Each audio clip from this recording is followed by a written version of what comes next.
경우도 요즘 키워드는 그냥 노인복지주택이든 뭐 실버타운이든 뭐 이렇게 이건 아마 얘기하지만 사업자들이 들으면 저 인간 좀 괜찮은데 라는 생각이 있을지도 몰라. 교수님 가끔 보면 스스로를 그 셀프 칭찬도 잘하시기 때문에 그 모두가 인정합니다. 아 정유신 하면 천재 뭐 이렇게 하잖아요. 좀 누가 또 욕해요. 본론으로 돌아와서 이제 키워드가 1번이 다세대, 뭐 세대 교류 이런 이야기들을 하고 실제 같이 산단 말이죠. 다양한 측면에서. 근데 그거를 저도 지금 고민하고 있는 게 이런 거예요. 요새 그 중위 연령이 올해 중위 연령이 작년 24년 기준 중위 연령이 몇 살일 것 같아요? 제일 나이 어린이에서. 한국에? 한국에. 중위? 중위. 중위의 아니고. 중위가 아니고 평균이 아니고 중위. 네. 중이라는 건 날짜 그 숫자 가중치까지 들어가 있는 거죠? 그러니까 1에서부터 만약에 100살이면 중 했을 때 딱 50이잖아요. 그러니까 그런 것처럼 우리 최고령 사람이랑 이제 막 갓 태어난 영세랑 해서 줄 세워놨을 때 숫자로 해가지고 숫자 몇 살일까? 이 얘기인 거죠. 지금 몇 살이 딱 중간일까요? 제 생각에는 한 53세쯤 될 것 같아요. 아, 앞서가셔. 46세래요. 46세. 근데 망했다. 어쨌건 많이 올라갔다는 얘기인 거거든요. 예전에 이 난 또 96년인가? 딱 물어보는 쪽에서 문짝이 앞에 가 있구나 그러고 인프레했는데 알았어요. 그래도 50세 가까이 가고 있다는 거지. 이제 이거는 이제 다른 교수가 이제 얘기를 하면서 옛날에 50대, 40대 후반의 그 꼰대 마인드, 직장에서도 내가 임원인데 그래서 뭘 받으려고 이러면 안 된다. 우리가 딱 중이기 때문에 스스로 일해야 되고 뭐 가져와 이게 아니라 내가 해야 되고 이런 마인드다. 뭐 이런 얘기 한단 말이에요. 그래서 지금 어디 가면 제가 나이 먹었는데도 거의 지금 물보 있고 물보이야 주전자 댕기고 댕겨야 돼. 원템 많은 안 나가 그래서 내가 웬만하면 안 나가. 맨날 가면 내가 막둥이야 막둥이. 그러니까 아유 내 나이에. 이런 포인트도 이 주거에 잘 접목시켜야 되는 거예요. 그래서 요즘에 40대, 50대를 그냥 중장년 이렇게 안 하고 후기 청년 이렇게 표현해서 하더라고요. 제가 네. 저 중기청 그러니까 중기부지만 거기 이제 모태사장으로 이렇게 이제 공공의 사장할 때 총장이랑 많은 얘기를 했는데 우리나라 법이 됐어요. 그게 청년을 어떻게 하면 정의하면 좋겠습니까? 나한테 정상이 있는 거였어요. 내가 20대 후반이면 안 된다. 너무 그 창업이 줄어든다 해서 그래서 39세가 됐어. 그거 제가 한 건데 여러분이 아실라나 몰라. 그러니까 이제 더 늘려야 돼. 이제 49세 돼야 돼. 49세. 그러니까 후기 청년. 서울 경기도만 39세 아니에요? 다른 지역은 청년 기준이 조금씩 다르잖아요. 제도마다 조금씩 다르겠지만. 아니 법이기 때문에 법상으로 하니까 그건 똑같아. 아 열받지. 그러면 청년 창업을 하는데 서울 경기는 39세고 저 부산 같은 29세다 그러면 다 그냥 거기서 창업이 안 되는 거잖아. 청년을 인정해서 베네핏이 없으니까 다 서울로 올라오지. 그러면 더 지방 소멸되는 거지. 적은 뭐 어쩌고 이런 거 하는 거 보면은 어떤 데는 35세 뭐 이런 식으로 애매하게 자르기도 하고 하더라고요. 근데 뭐 그 법은 아니고 업계에서 하는 거 아닐까 싶어요. 어쨌든 간에 중국이 그러면서 올 때는 이제 이렇게 다시 중국으로 왔네요. 처음에 중국으로 시작했는데 네. 중국이 약간 강점이 있다면 탑다운이잖아. 어쨌든 간에 공산 사회주의이기 때문에 그냥 가자 그러면 전부 다 입에다가 딱 발잡고 치라고서 그리고 그 많은 인구를 다 이렇게 실버타운이나 요양원에 넣을 수 없잖아요. 그러니까 얘네는 집에 최대한 살게 하면서 이렇게 갈 수밖에 없다고 저는 생각하거든요. 근데 그게 가능한 게 제도적으로 만드는 거죠. 종합관리를 하려면 아날로그 종합관리를 하려면 모아놔야 돼. 그렇지 않으면 이거 어떻게 요양사하고 그 사회복지사가 어떻게 막 2, 3km씩 뛰어댕겨. 안 되잖아. 하루에 3명도 커버가 안 될 거야. 근데 만약에 그럼 흩어져 갖다 이렇게 하려고 하면 아날로그는 도저히 안 돼. 근데 중국은 전부 디지털로 해버리잖아. 맞아, 지금. 맞아요. 그리고 정책적으로 그렇게 하세요. 그럼 끝이란 말이에요. 데이터 연결해. 그럼 끝이야. 저는 안 되겠습니다. 그러면 놀고 있네. 연결해. 넌 저는 연결 못 하겠는데 그럼 넌 빠져. 넌 지금부터 혜택 없어. 아니에요. 할게요. 이렇게 되는 거 아니에요. 그러니까 전부 그냥 디지털 연결돼 있어. 그러니까 설사 공간이 넓게 흩어져 있다 하더라도 착착착 다 아는 거야. 어딘지. 그러니까 동선까지 짜가지고 그러면 그냥 가는 길에 쩍쩍쩍쩍 우리 쿠팡이 갈 때 그냥 맞아요. 들려갖고 척척척척 그 주듯이. 시스템으로 지금 하고 있더라고요. 그러니까 그게 쫙 모아갖고 한 건물에다 안 해놔도 되지. 근데 그 전제 조건은 뭐냐면 커뮤니티 케어 같은 효율적으로 하려면 디지털 연결이 돼야 돼. 그러니까 그거 데이터 관리가 돼야 돼. 일본도 잘 안 되잖아 그게. 그러니까 중국은 그거 되거든. 그러니까 일본이랑 한국이 그게 안 되는 걸 보면서 야 우리는 빨리 이거를 제도적으로 정책상 이걸 해버리자. 그리고 탑다운을 내리자. 아, 중국은 그냥 이 하세요. 그럼 끝나는 거니까. 그러니까요. 우리도 조금 그런. 근데 면이- 사실은, 그러니까 우리는 그런 거 갖다, 우리는 그런 시스템이 아니야. 그렇게 할 게 아니라, 그죠. 이렇게 효율적인 차이가 있으면, 사회적 합의를 통해갖고, 야, 그쵸. 이렇게 효율적으로 해야 되는데, 우리 지금 무슨 짓 하는 거냐 하면, 그러니까 사회적 합의를 해야 되는 거지. 어떻게 이루어가야. 그러니까 이게 사회적 합의는 저는 이렇게 생각해요. 사회적 합의는 우선 1차적으로 그 수요자가 결정하는 거야.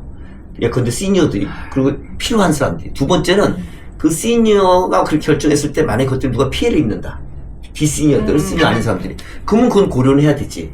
그러나 그런 게 아니라 하면, 그게 우선적으로는 시니어, 그 수요자가 하자는 대로 하는 게 맞지, 우선적으로. 그리고 그게 딴 쪽에 영향을 많이 준다 그러면 그렇게 해야지.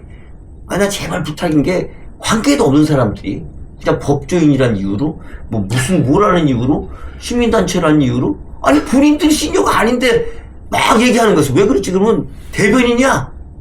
물어보지도 않았어. 그냥 그러니까 이럴 거예요. 물어보고 대변을 해야 되는데.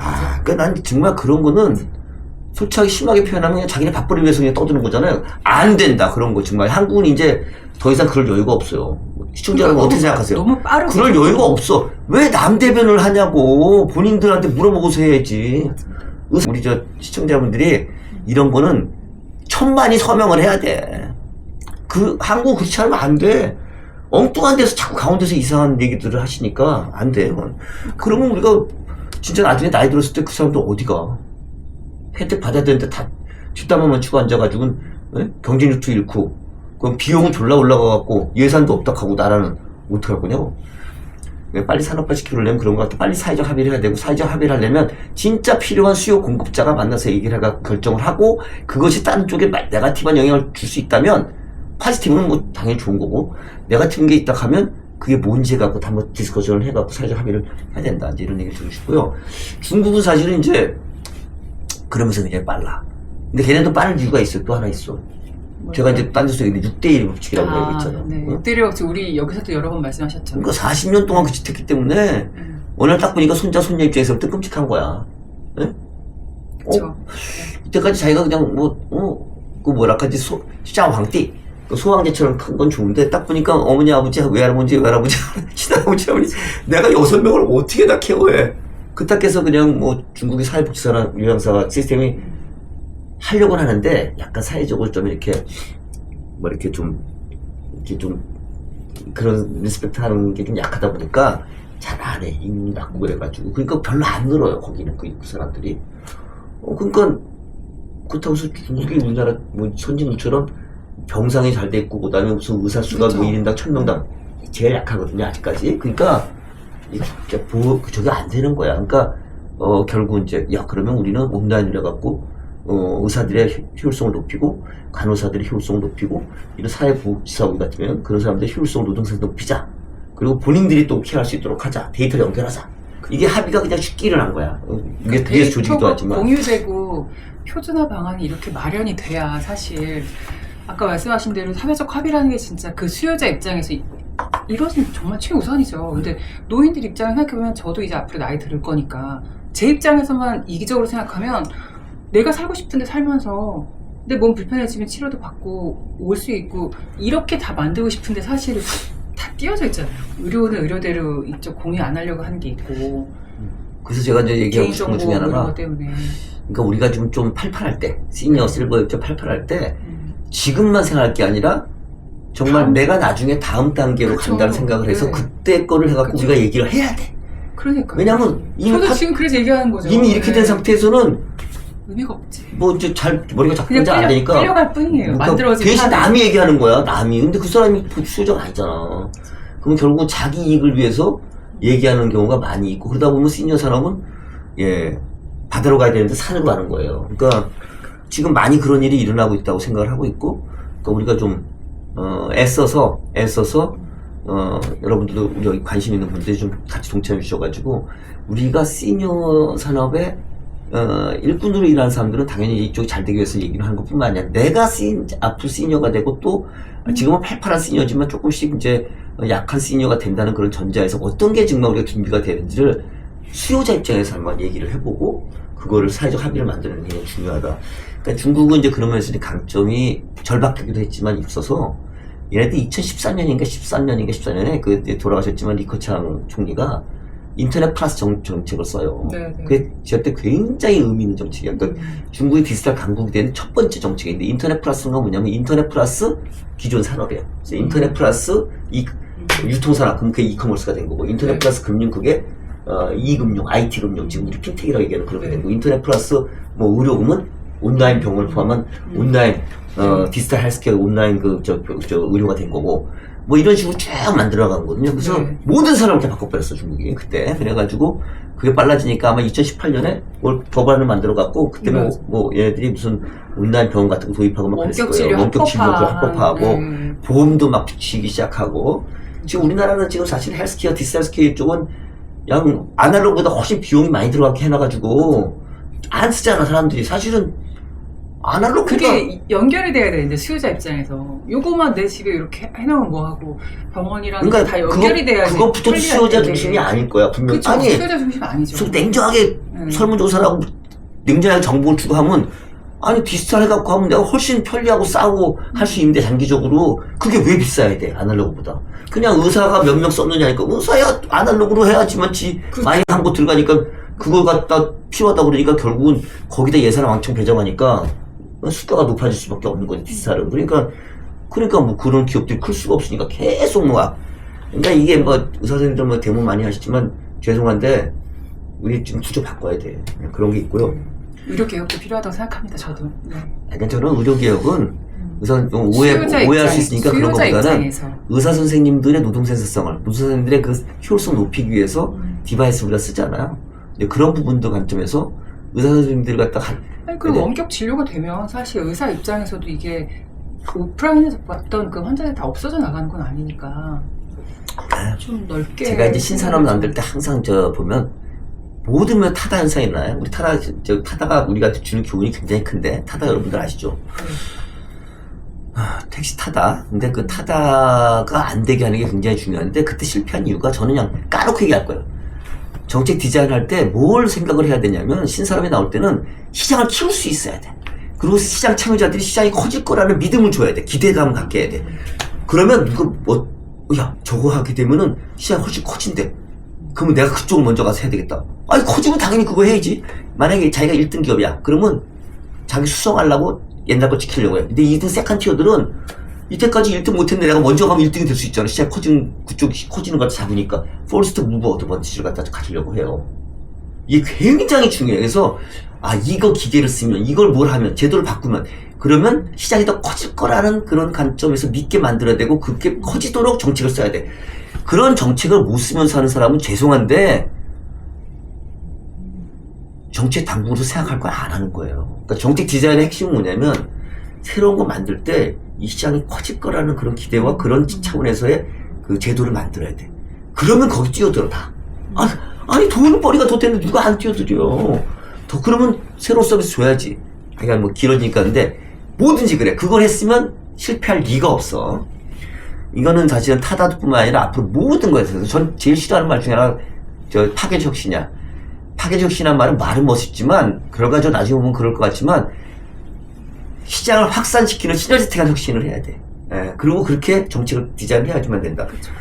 지금 AI도 지금 딥시크 나오니까 난리가 났잖아요. 그 전에 했으면 B2B라서 안 돼. 딥시크가 되면 저비용 고성능이 되기 때문에 걔네들 말대로 하면 개인이 막 다 쓰는 거야 이제. 싸니까. 그리고 많이 쓰면 어떻게 돼? 새로운 혁신이 일어나지. 새로운 혁신이 일어나면 시장이 커지지. 다양한 모델이 나오니까. 그러면 그거 안 쓰면은 자기는 끝장나는데 서로 쓰지. 그럼 새로 마치 그냥 다이아몬드 그냥 뭐 뇌가 터져갖고 막 터지듯이 폭발할. 그게 혁명이에요. 그거를 이해 못하면 안 됩니다. 죄송한 얘기. 결론이. 하여간 그렇고, 네. 중국에서 배우는 것들은 이제 그런 거예요. 그래서 사실은 우리가, 미국 모델, 일본 모델, 중국 모델을 적절하게 잘 쓰면 오히려 이제 우리가 그 시너지, 시니어 실버 산업을 하나의 생산적인 산업으로 만들고 고용 창출도 할 수 있고 그렇지 않으면 맨날 그냥 우리 우리 잠재 성장 높이지 못하잖아. 그러니까 이걸 각각 보니까 이게 각자 밥그릇만 채우려고 하는 건데 결국 이거를 다 이용하는 사람은 시니어, 그러니까 뭐 그게 뭐 나이 같은 시니어든 액티브든 연결되는 맥락으로 가야 되니까 사실 저도 내가 어디 병원 갔을 때 그리고 어떤 뭐 필요해서 만약에 주간보센터라든지 뭐 이런 데를 간다 아니면은 뭐 의사 선생님이 온다든지 방문 요양을 받는다든지 이런 게 있을 때 다 연결이 되어 있으면 그리고 집에도 이 IoT나 센서나 이런 게 연결이 되어 있어서 이 정보가 원격치료 받으면서도 아 집안에서 밤에 잘 땐 이런 게 이런 수면 데이터랑 뭐 이런 게 있구나 이런 것들이 다 좀 일치가 되어 있다면 공유가 된다고 하면 제 입장에서는 입체적인 케어 서비스를 이용하면서 내가 선택한 곳에서 되게 건강하고 좀 나름의 어떤 나다운 삶을 계속 유지할 수 있는 거잖아요. 그래서 그러면 진정한 의미에서의 융합, 융복합 이게 지금 약간 한국은 끊어져 있는 각각은 그래도 잘 이렇게 되어 있는 것 같은데 끊어져 있는 게 있죠. 이 허물을 좀 허물어야 되는데 이 벽을 그러니까 이제 중국이 공산사회주의여서 우리가 문제가 많이 있고 사실 있지만 그러나 우리가 좀 배울 수 있는 점도 있다면 굉장히 사실 새로운 거 만들 때 그 빠르다. 빠르죠. 네, 그리고 빠르죠. 아주 일관성 있게 해나간다. 그러니까 이제 우리 지금 부처간 인건비 잘 안 되는데 얘네들은 뭐 그런 거 없잖아요. 쫙 갈 수 있고.